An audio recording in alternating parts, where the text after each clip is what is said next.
80 शब्द प्रति minute dictation start करते हैं 5 सेकेंड बाद।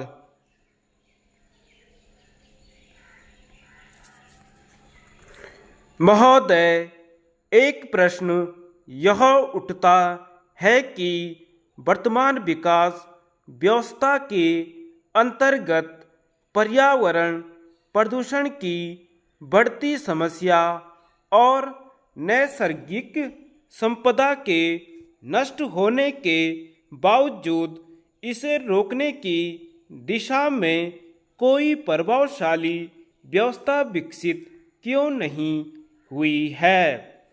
पर्यावरण के प्रभावों के प्रति जनता की जागरूकता तो दिखाई पड़ती है, परंतु यह जागरूकता ठोस उपायों में परिणत नहीं हो पाती है। इसके लिए अनेक कारण जिम्मेदार हो सकते हैं, परंतु प्रमुख कारण यह है कि हमारी वर्तमान आर्थिक व्यवस्था में पर्यावरण प्रदूषण उत्पन्न करने के लिए जिम्मेदार वर्ग प्राय उसके प्रतिकूल प्रभावों से प्रभावित नहीं होता है। पर्यावरण प्रदूषण का मुख्य प्रभाव गरीब और साधनहीन लोगों को ही भुगतना पड़ता है। उदाहरण के लिए, किसी झील या नदी को प्रदूषित करने के लिए जिम्मेदार होते हैं उद्योगपति, परंतु उसका सारा परिणाम भुगतना पड़ता है निचले क्षेत्र की जनता और गरीब मछुआरों को। कारखाने के स्वामियों का लाभ इससे कतई प्रभावित नहीं होता है।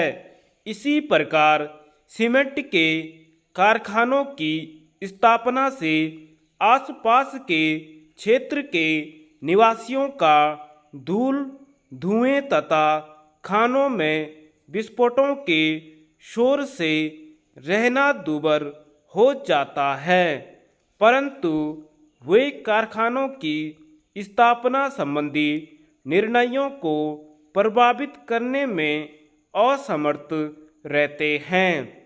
इस प्रदूषण की लागत उन्हीं को वहन करनी पड़ती है, कारखानों के स्वामियों को नहीं। वनों के ठेकेदार जब वन नष्ट करते हैं तो उसका परिणाम इस क्षेत्र की गरीब जनता को भूक्षरण, गढ़ते आजीविका के साधन, विकृत जल प्रवाह आदि के रूप में भुगतना पड़ता है। लकड़ी इकट्ठी करने वाली महिलाओं को इस कार्य हेतु अधिक श्रम और समय खर्च करना पड़ता है, परंतु यदि प्रभावित वर्ग ठेकेदारों को लकड़ी काटने से रोकना चाहे तो उल्टे ठेकेदार उससे क्षतिपूर्ति की मांग कर सकता है। उदाहरण अनेक दिए जा सकते हैं। कुल मिलाकर स्थिति यह है कि वर्तमान में पर्यावरण प्रदूषित करने वालों को उसकी लागत नहीं वहन करनी पड़ती है। प्रभावित वर्ग दूसरा ही होता है।